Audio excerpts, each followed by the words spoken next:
उत्तर प्रदेश में पीसीएस अफसरों के तबादले किए गए हैं।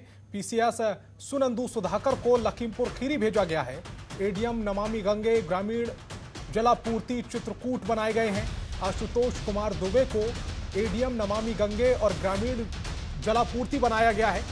PCS love Kumar Singh ADM Ayodhya बनाए गए हैं। तो इस वक्त की बड़ी खबर बता रहे हैं आपको, आशुतोष कुमार दुबे को एडीएम नमामि गंगे और ग्रामीण जलापूर्ति बनाया गया है।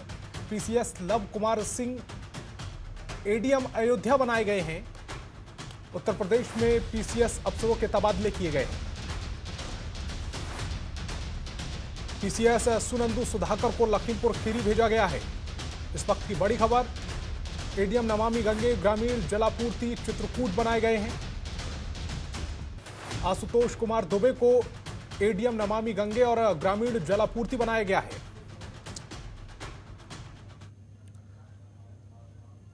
एक और बड़ी खबर का रुख करेंगे। मुरादाबाद से इस वक्त की बड़ी खबर मिल रही है। अखिलेश यादव के खिलाफ केस दर्ज कर लिया गया है। पत्रकारों से मारपीट मामले में केस दर्ज किया गया है। मुरादाबाद में पाकबाड़ा थाने में केस दर्ज हुआ है। सपा कार्यकर्ताओं ने अखिलेश के सामने पत्रकारों से मारपीट की थी। सपा के 20 कार्यकर्ताओं पर मुकदमा दर्ज किया गया है। अखिलेश यादव ने भी मुकदमा दर्ज कराया है। मीडिया कर्मियों से मारपीट के आरोप में समाजवादी पार्टी के राष्ट्रीय अध्यक्ष और यूपी के पूर्व मुख्यमंत्री अखिलेश यादव समेत 21 कार्यकर्ताओं के खिलाफ मुरादाबाद में मुकदमा दर्ज हुआ है। इसे बीजेपी की हताशा का प्रतीक करार देते हुए अखिलेश यादव ने कहा है कि अगर आवश्यकता पड़ी तो राजधानी लखनऊ में होर्डिंग भी लगवा देंगे। सपा अध्यक्ष ने मुरादाबाद में उन पर दर्ज एफआईआर के बाद अपने आधिकारिक ट्विटर हैंडल पर लिखा है, उत्तर प्रदेश की बीजेपी सरकार ने मेरे खिलाफ जो एफआईआर लिखवाई है, जनहित में उसकी प्रति प्रदेश के हर नागरिक की सूचनार्थ यहां प्रकाशित कर रहे हैं। अगर आवश्यकता पड़ी तो राजधानी लखनऊ में होर्डिंग भी लगवा देंगे। ये एफआईआर हारती हुई बीजेपी की हताशा का प्रतीक है। आपको बता दें कि पत्रकारों की ओर से अखिलेश यादव पर एफआईआर होने के बाद अब अखिलेश यादव ने भी पत्रकारों पर मामला दर्ज कराया है।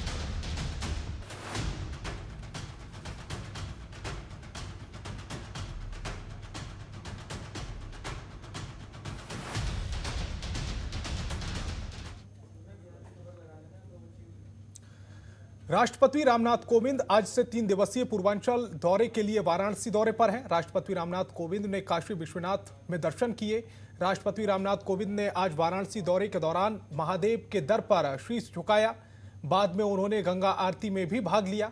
इस दौरान प्रदेश के मुखिया योगी आदित्यनाथ भी उनके साथ रहे। गंगा आरती के दौरान राष्ट्रपति रामनाथ कोविंद ने घाटों की छटा भी निहारी। प्रधानमंत्री नरेंद्र मोदी का संसदीय क्षेत्र बनने के बाद जिस तरीके से गंगा घाटों को संवारने का काम हुआ है, उसको भी राष्ट्रपति रामनाथ कोविंद गंगा आरती के दौरान देखते नजर आए।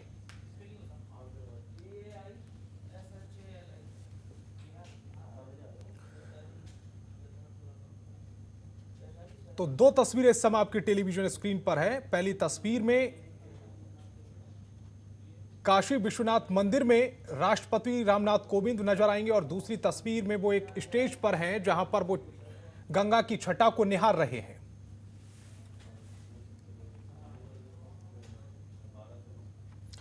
कासगंज जनपद के बरहा पत्थर मैदान में समाजवादी पार्टी के राष्ट्रीय अध्यक्ष अखिलेश यादव और महान दल के राष्ट्रीय अध्यक्ष केशव देव मौर्य ने किसान महापंचायत में बीजेपी पर जमकर निशाना साधा।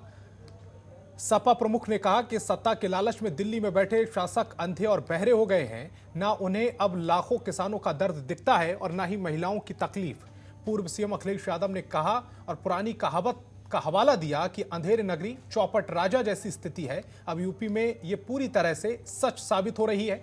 उन्होंने तंज कसते हुए कहा कि दिन दहाड़े रेप और रात भर गांजा, जिसे भी देखना हो वो यूपी आ जा।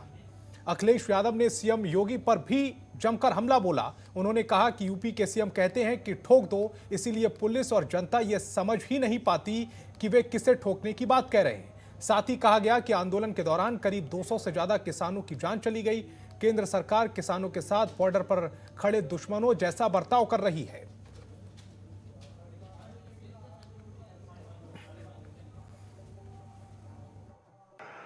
हमारे किसान एमएसपी मांग रहे थे।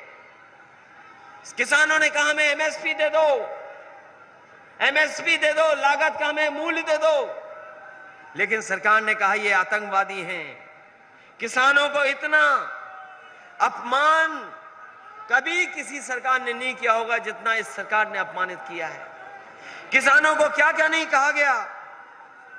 किसानों को आतंकवादी कह दिया गया, किसानों को देशद्रोही कह दिया गया, किसानों के समर्थन में किसान आए तो उन्हें गुंडा कह दिया, किसानों को दलाल कहा गया। भारतीय जनता पार्टी ने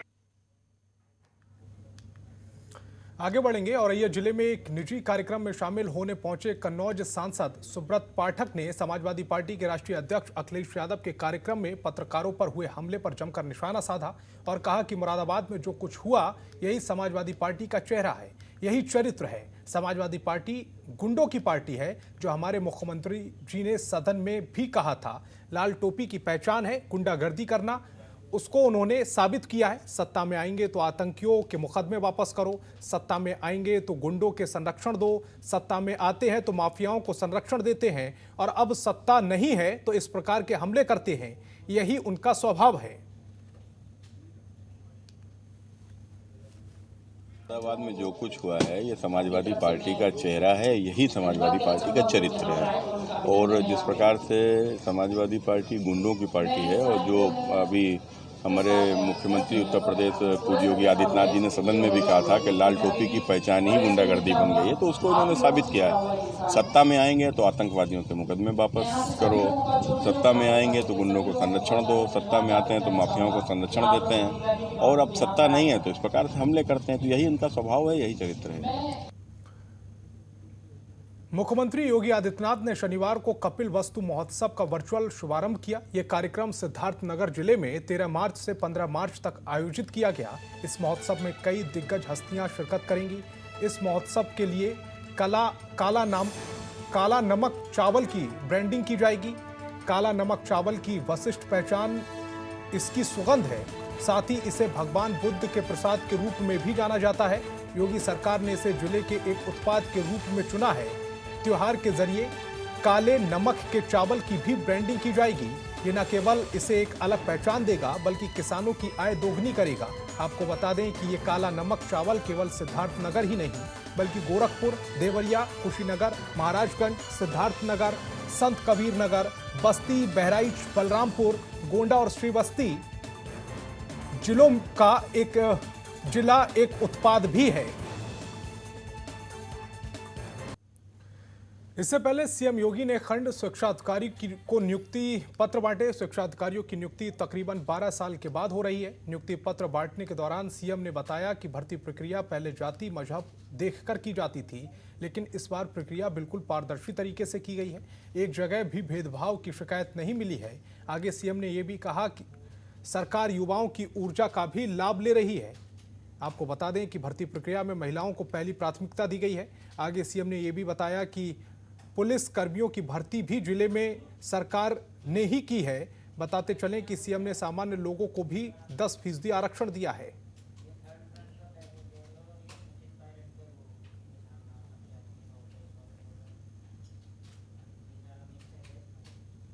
शिकायत कर सकता कि कहीं भी किसी ने कोई पैसे की लेन देन की हो, किसी के साथ भेदभाव हुआ हो, कहीं पर किसी प्रकार की कोई अव्यवस्था फैली हो। ऐसे ही शिक्षा में भी था। लंबी लड़ाई लड़ी गई। हमने प्रक्रिया को पारदर्शी बनाया और भर्ती बोर्ड को इस बात के लिए पूरी तरह जहां स्वतंत्रता दी कि स्वतंत्रता इस बात की कि चयन की प्रक्रिया पूरी पारदर्शी होनी चाहिए, पूरी तरह ईमानदारी पूर्ण होनी चाहिए, किसी भी युवा के साथ भेदभाव नहीं होना चाहिए, लेकिन समयबद्ध भी कार्यक्रम होना चाहिए। और आज मुझे बताते हुए प्रसन्नता है कि काफी बड़े पैमाने पर ये जो 1,20,000 से अधिक बेसिक शिक्षा परिषद के ही शिक्षकों की भर्ती की प्रक्रिया हम लोगों ने की है। इसमें बेसिक शिक्षा का ही 1,20,000 है, माध्यमिक का अलग है, उच्च का अलग है, टेक्निकल का अलग है, मेडिकल का अलग है। ये पूरी संख्या को अगर आप देखेंगे तो ये भी शिक्षकों की ही भर्ती की प्रक्रिया लगभग 1.5 लाख हुई है। अन्य विभागों की भी नियुक्तियां इसी स्तर पर हुई हैं। कहीं पे जल शक्ति विभाग का, कहीं पीडब्ल्यूडी का, कहीं पे अन्य लोक निर्माण विभाग का, अन्य अलग अलग विभागों की भी भर्ती की प्रक्रिया को भी हम लोगों ने उसी ग्राम्य विकास का, पंचायती राज का, नगर विकास का, जहां भी थी उस प्रक्रिया को तेजी के साथ आगे बढ़ाने का कार्य किया और 4 वर्ष में 4 लाख से अधिक नियुक्ति की प्रक्रिया को पूरी पारदर्शी तरीके से आगे बढ़ाते हुए प्रदेश की युवा ऊर्जा का उपयोग प्रदेश के निर्माण में, प्रदेश के विकास में हम लोगों ने लेने का कार्य किया। यह प्रक्रिया पूरी पारदर्शी थी। अगर सरकार आपकी चयन की प्रक्रिया पारदर्शी तरीके से कर रही है, कहीं आपके साथ कोई भेदभाव नहीं है, हमने आरक्षण के नियमों का पालन किया, यहां तक कि 10% आर्थिक रूप से सामान्य जाति के लोगों को भी आरक्षण दी जाने वाली उस व्यवस्था को भी यहां पर इस प्रक्रिया के साथ जोड़ा गया। अगर पूरी प्रक्रिया को पूरी पारदर्शी तरीके के साथ सरकार ने आगे बढ़ाया है, तो सरकार की आप सबसे अपेक्षा होगी कि इसी प्रकार की पारदर्शी तरीके के साथ, पूरी ईमानदारी और पूरी प्रतिबद्धता के साथ आप सब भी अपने अपने क्षेत्र में कार्य करेंगे। उत्तर प्रदेश की योगी आदित्यनाथ सरकार बेरोजगारों के लिए राज्य में मिशन रोजगार चला रही है। इसी के तहत मुख्यमंत्री योगी आदित्यनाथ ने बेसिक शिक्षा परिषद के नवनियुक्त खंड शिक्षा अधिकारी को नियुक्ति पत्र बांटे, जिसे लेकर हमारे संवाददाता अवनीश कुमार ने नव चयनित खंड शिक्षा अधिकारी से बातचीत की है। सुनवाते हैं आपको। लंबे अंतराल के बाद 271 खंड शिक्षा अधिकारियों को नियुक्ति पत्र दिया गया है। मुख्यमंत्री योगी आदित्यनाथ ने सभी खंड शिक्षा अधिकारियों को नियुक्ति पत्र दिया गया है। हमारे साथ कुछ लोग भी हैं जो खंड शिक्षा अधिकारी में चयनित हुए हैं। आप लोगों को आज मुख्यमंत्री योगी आदित्यनाथ ने नियुक्ति पत्र दिया है, किस तरीके से पूरी कार्यशैली के बारे में बताया उन्होंने? आज तो बहुत अच्छा लगा जो नियुक्ति वितरण कार्यक्रम रखा गया था। ये इतने कम समय में और जो इनकी मैनेजमेंट की जो व्यवस्था थी कि कल जो है पूरे पेपर का वेरिफिकेशन और दूसरे दिन उसको जो है स्टेप वाइज जो है वितरित कर देना, ये अपने आप में चैलेंज था, बट इसको जो है सफलतापूर्वक इन्होंने क्रियान्वयन किया। बहुत अच्छा लगा ये सब चीज़ें।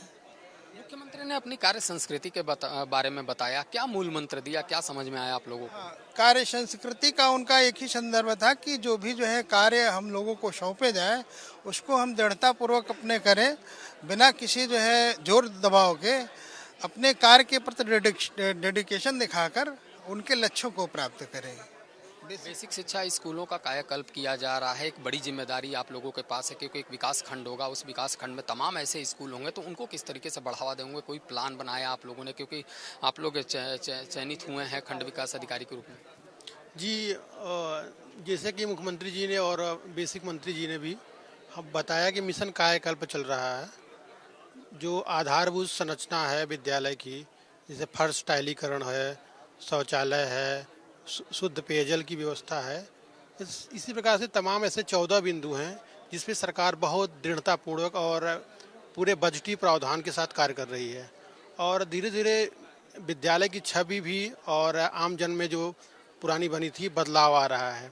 और आज विद्यालय, हमारे जो सरकारी विद्यालय हैं, वो एज ए कॉन्वेंट की तरह चमकते दमकते दिख रहे हैं। ऐसे आकर्षण बढ़ रहा है, बच्चों का नामांकन भी बढ़ा है।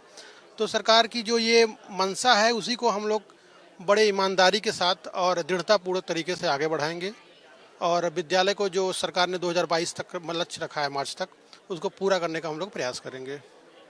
कुल मिलाकर खंड शिक्षा अधिकारियों को नियुक्ति पत्र मिल चुका है। इनको अलग अलग मूल मंत्र दिए गए हैं। मुख्यमंत्री योगी आदित्यनाथ ने साफ किया है कि जिस तरीके से कायाकल्प हो रहा विद्यालय का, इसमें कहीं ना कहीं खंड शिक्षा अधिकारियों की बड़ी भूमिका होती है। उनके पास विकास खंड होता है, उसमें तमाम विद्यालय होते हैं, तो कुछ नया करने की कार्य योजना बनानी चाहिए। कैमरामैन शैलेश के साथ अवनीश कुमार, जनतन टीवी। भारतीय इंसानियत फोरम के अध्यक्ष जीशान खान ने वसीम रिजवी के घर के बाहर कुरान पढ़ी। जीशान ने उनके घर के बाहर कुरान पढ़ने से पहले मीडिया से बातचीत करते हुए कहा कि हम वसीम रिजवी की तरफ से दाखिल की गई याचिका की निंदा करते हैं। भारतीय इंसानियत फोरम के अध्यक्ष जीशान खान और उनके कुछ साथी वसीम रिजवी के घर के बाहर इकट्ठा हुए और वहां बैठकर उन्होंने कुरान पढ़ी। आपको बता दें कि वसीम रिजवी ने सुप्रीम कोर्ट में कुरान की 26 आयतों को हटाने के लिए PIL दाखिल की है। उन्होंने कहा है कि ये आयतें आतंक को बढ़ावा देती हैं। इन्हीं आयतों के जरिए नौजवान कट्टरपंथी की जानिब बढ़ रहे हैं। रिजवी ने कहा कि पैगंबर हजरत मोहम्मद साहब के इंतकाल के बाद तीनों खलीफाओं ने ताकत का इस्तेमाल कर इन आयतों को बाद में कुरान में शामिल किया था।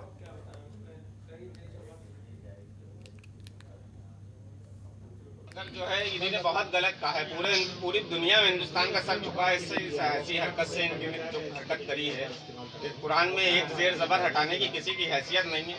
इसके बाद आपका अगला कदम क्या होगा? अगला कदम इस पे FIR लिखाने जा रहे हैं, सुप्रीम कोर्ट तक इनके पास जाएंगे। संभल में सपा सांसद डॉक्टर बर्क ने वसीम रिजवी पर पलटवार करते हुए कहा है कि देश का मुसलमान वसीम रिजवी को माफ नहीं करेगा। साथ ही बीजेपी का नाम लिए बिना वसीम रिजवी को बीजेपी से जुड़ा बताया। सरकार से वसीम रिजवी के खिलाफ कार्रवाई की मांग की है। शिया वक्फ बोर्ड के चेयरमैन वसीम रिजवी के धार्मिक पुस्तक कुरान से 26 आयत हटाने को लेकर सुप्रीम कोर्ट में PIL दाखिल की गई है, जिसे लेकर सपा सांसद ने वसीम पर पलटवार किया है।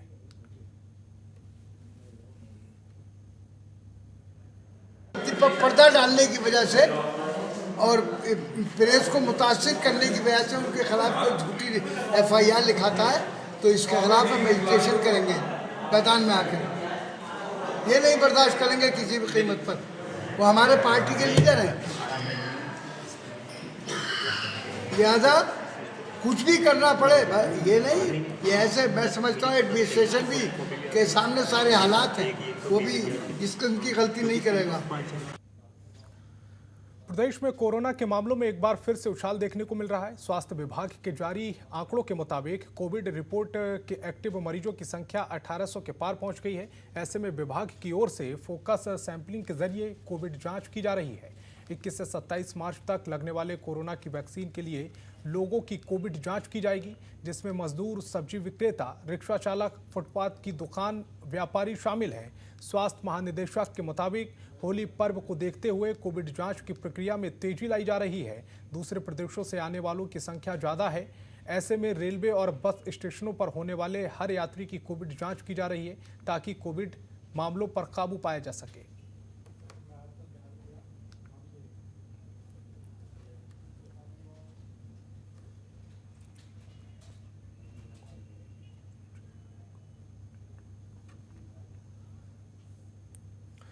उत्तर प्रदेश के सहारनपुर के टपरी स्थित the cooperative company private limited शराब फैक्ट्री से 100 करोड़ से ज्यादा की टैक्स चोरी की जांच SIT कर रही है। SIT अब 150 से ज्यादा लोगों का बयान दर्ज कर चुकी है।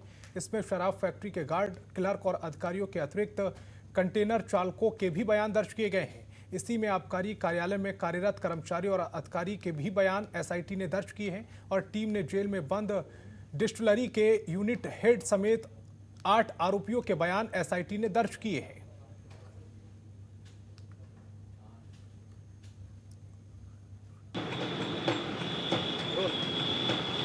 सहारनपुर में शराब फैक्ट्री के 100 करोड़ के मामले को लेकर अब लगातार SIT सहारनपुर में डेरा डाले हुए है, जिसके बाद से लगातार उसकी जद में आने वाले सभी व्यक्तियों से पूछताछ की जा रही है। चाहे शराब फैक्ट्री का मालिक हो, चाहे शराब फैक्ट्री के कर्मचारी हो, चाहे डिस्ट्रीब्यूटर, हर एक व्यक्ति से SIT की टीम लगातार उनके बयान दर्ज कर रही है और जांच कर रही है। इतना ही नहीं, इस पूरे मामले का खुलासा 3 मार्च को हुआ था और जब से लगातार जो SIT की टीम है वो जांच कर रही है और इसके जो गिरफ्तार किए गए थे 3 मार्च को जब खुलासा हुआ था, उन लोगों को जेल में बंद किया गया था और SIT की टीम जिला कारागार पहुंची और उनके बयान दर्ज किए गए हैं। अब लगातार इस पूरे मामले को लेकर SIT गंभीर जांच कर रही है। वहीं अगर बात की जाए इस पूरे फैक्ट्री के 100 करोड़ के मामले को लेकर, तो फैक्ट्री के मालिक और उन्नाव के ठेकेदार दोनों ही फरार चल रहे हैं। उनकी लगातार दबिश दी जा रही है। अब देखने वाली यह बात होगी कि इस पूरे मामले को लेकर जो 100 करोड़ का जो टैक्स चोरी का मामला है, इस पर SIT की जांच के बाद कौन कौन इसकी जद में आने वाले हैं। कैमरा पर्सन अपने सहयोग के साथ मैं योगेश आर्य, जनतंत्र TV सहारनपुर। ये जो जनपद सहारनपुर में STF ने और स्थानीय पुलिस ने छापा मार करके टपरी स्थित जो कोऑपरेटिव कंपनी लिमिटेड जो शराब फैक्ट्री है, वहाँ से काफ़ी बड़ी संख्या में जो एक्साइज की आबकारी की जो चोरी हो रही थी उसको उन्होंने पकड़ा था। इसकी इन्वेस्टिगेशन SIT को ट्रांसफ़र कर दी गई थी। तो इस इन्वेस्टिगेशन में हम लोग पिछले कई दिनों से यहाँ पर जितने भी हम एविडेंस इकट्ठा कर पा रहे हैं वो हम एविडेंस इकट्ठा कर रहे हैं और जो भी संबंधित लोग हैं उनसे हम लोग बुला करके पूछताछ कर रहे हैं। और इसी क्रम में इस केस में जो 8 लोगों को गिरफ्तार किया गया था उनका बयान लेने के लिए आज हमारी टीम यहाँ पर जिला जेल में आई है। सुल्तानपुर में गौवंश आश्रय स्थल के लिए ली गई नगर पालिका की जमीन पर जिला पंचायत की तरफ से शॉपिंग कॉम्प्लेक्स बनाए जाने का मामला सामने आया है। यह मामला नगर कोतवाली के अमहट स्थित गोरा बारिख का है। यही नगर पालिका की जमीन पर पुराना कांजी हाउस बना हुआ है। प्रदेश सरकार की तरफ से गौवंश आश्रय स्थल बनाए जाने के निर्देश के बाद जिला पंचायत की ओर से नगर पालिका की सहमति से यहां बेहतर गौवंश आश्रय स्थान बनाना शुरू किया गया था। लेकिन हैरानी की बात यह है कि नगर पालिका की इस जमीन पर जिला पंचायत की ओर से शॉपिंग कॉम्प्लेक्स का निर्माण कराया जाने लगा। फिलहाल नगर पालिका ने आपत्ति जताते हुए मुख्यमंत्री समेत तमाम अधिकारियों से इसकी शिकायत की है। देखिए, ये गोरा बारिक अमहट में पालिका का एक बहुत पुराना कांजी हाउस था। खाता संख्या 151 और गाटा संख्या 676/2 में ये 3 विश्व से अधिक के भूखंड में काजी हाउस था। उस पर जिला पंचायत द्वारा गोवंश आश्रय स्थल का निर्माण कराया गया, जिसमें पालिका की से सहमति उन्होंने मांगी थी। चूँकि मुख्यमंत्री जी की अति महत्वाकांक्षी योजना है और गोवंश के लिए पालिका भी उसके संरक्षण के लिए तत्पर रहती है। खबरों के निष्पक्ष विश्लेषण के लिए सब्सक्राइब करें Janatantra TV and press the bell icon. Never miss any update.